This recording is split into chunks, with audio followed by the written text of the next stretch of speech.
Hi folks, welcome to the Prepared Homestead. This is Travis. Thank you all for stopping by to watch. Weather's pretty cloudy today, but looks to be a fairly mild day. Hopefully we don't have the wind that we did yesterday. My goodness, for those of you throughout the Ozarks and I guess parts of the Midwest, the wind was just insane yesterday. And it really didn't let up until late yesterday afternoon. So I don't think we've got really that kind of weather today. But we will see. Man, I am flat out exhausted. Last night, I ended up teaching another medical class, and I got home, and I mean, I literally walk in, I sat down, I was going to take my boots off just because I'd been on my feet, teaching a class and stuff. And before I could even get my boots off, I got toned out for two separate structure fire calls. Got toned out and acknowledged on that one, and not even a minute later, a second structure fire. That doesn't happen very, very often at all, and that's quite a bit for especially a rural volunteer fire department. So I had a busy night. Got home about 1 a.m. this morning. So yeah, it's been interesting. So it's like it's pretty regularly, I guess you could say, almost say every day now, that it looks like we're just inching a little bit closer to direct conflict with Venezuela. Everything on the surface looks like it's going to happen. What's interesting is that just looking at what people are saying, what even the news is saying, social media, all of that, it's like I don't really know that Americans have any clue of why we're going to war with Venezuela. I don't know that I can tell you. I mean, I can tell you that it's not just because of drugs, and I can tell you that it's to control the Western Hemisphere, and it's to control those, mineral rights and the rare earth minerals and the oil, that kind of stuff, right? But it's like just out of nowhere, it's happening. But anyway, so it's more escalations or more intimidation. I think that's really probably the better word. B-52 bombers have been flying closer and closer, and doing just kind of circling the air. It's just an intimidation tactics, right? Maduro says that the Venezuelan people are ready to fend off these attackers. They're saying that seizing their oil tanker is, what pirates and bullies and stuff do.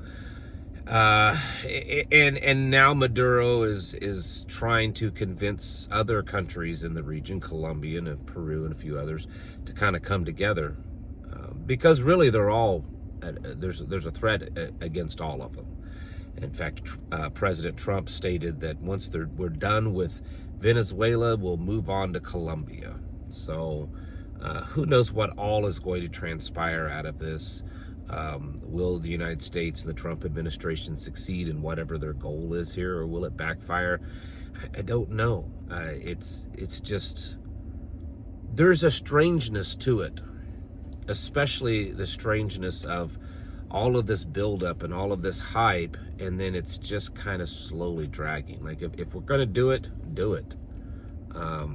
You're going to sit there and make threats that it's any day now, it's just a few days away, and we've heard that from the president several times now, that we're just a few days away from attacking them. I understand the intimidation of it and trying to use it as leverage to get what you want, but at some point in time, it actually begins to look like a weak bluff. So, who knows what's actually going to happen, but again, it looks on the surface like we're really, really close, and I know I've said that several times. On the other side of the big blue ball, I just got some people mad by saying that. That's why I said it, because I just like to poke around sometimes and irritate people. Ask my wife. So the General Secretary of NATO has flat out come out and said it, that they absolutely believe that NATO is next on Russia's target list, that once Russia is done with Ukraine, that they will move on to NATO. And that's why NATO must stop this now, whether it's preemptively against Russia or directly aiding Ukraine. They flat out believe it. Maybe they're correct, maybe they're not. But that whole conflict over there is, I don't think it's anywhere close to being over. There is going to be escalations. And the other day I made a video talking about how there's like this shifting of alliances that seems to be happening between the United States, NATO, or European nations, and Russia. And the president has come out and he's proposed a new pact with nations. There's the G7 and then a summit and a G20 and all these different things. And a lot of them are financial. And then of course there's BRICS on the other side of the aisle, I guess you could say. Well, now the president is proposing one, and it would be made up of the United States, China, Russia, India, and Japan. I think that's the 5. And it's interesting because you've cut out, other than Japan, the rest of them aren't really allies. I mean, yes, we are a little bit more friendly with India, but India is also part of BRICS. And all of those countries other than Japan have worked against us quite a bit, and they're part of BRICS, and BRICS has been open about being basically taking the place of the US dollar and US dominance in the global markets and trade and stuff. So I'm telling you, there's a shifting happening. It is directly because of this new world order, this great reset that's going on. And things are changing up, and I'm not saying that I'm a friend and sympathetic or anything that to Europe in a political sense. Europe has gone down a dark road. Many of the European countries, they've allowed way too much woke liberal socialism into their countries. But on the other hand, that's where we're from. It's a strange thing. It's quite strange. And I know that, because I've said it too many times, that in some ways, Russia, on some certain parameters, Russia is closer aligned to a lot of the conservative Christian ideals, the traditional American ideals. But not in every way, folks. Don't be fooled. They don't have anywhere near the freedoms that we do, and so don't be fooled by that. So it's a lot of change happening, and it's not just because of trade. It's not just because of profit. It's because, and some of these people that are involved in this, they may not see that. It's quite possible that Trump is just being used as a tool like Biden was being used. And in Trump's heart and in his mind, we're doing this to make the country more prosperous and profitable and all this, and he doesn't even fully realize that he's being used to bring about this great change. I don't know. I know it's a lot of speculation, but things are definitely happening, and we have to realize that and understand that. And I know we talk about this. You've talked about this. You've thought this. You've had these conversations with your friends and the people close to you about how we're getting into those end of days kind of thing, and we have to be ready for that. But I oftentimes don't think that you and I don't even fully understand what that means, what that being ready. We need to pour ourselves into the Word. And yeah, there's all kinds of physical things that we need to be doing to prepare ourselves. But we need to be pouring ourselves into the Word. That's where the answers are going to be, folks.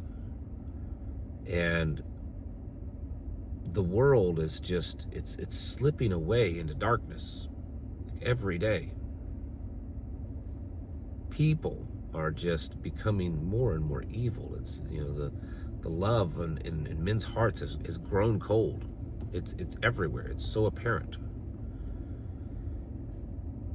It's not just that the economy is doing bad. It's not just that we're, beyond up to our eyeballs in debt. It's not just that, the currency's losing value. It's not just that there's war around every corner and destruction and violence. And it's that at the heart of it, humanity's losing it. Humanity is going through probably the darkest days it's ever been. And yes, a few will rise above that because because they're called to, because of their hearts. But the most of them won't, and we have to really be prepared for that. It's hard to be a light in the darkness. It's easy to be consumed by the darkness, and we as believers, we have to be prepared to not allow ourselves to be consumed by it. That's really where our preparations need to be. Yes, the other things too, but that is where we need to solidly make sure that we are ready, because it's getting worse, and it's all around us at this point. And it will get worse. It will continue to worsen. We certainly, by any stretch of the means, have not peaked. So keep getting ready. Pour yourself into Scripture.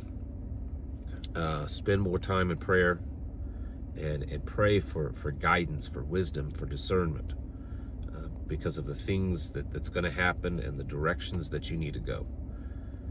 We need to be getting our houses in order and preparing ourselves mentally, physically, and spiritually. Thanks for watching.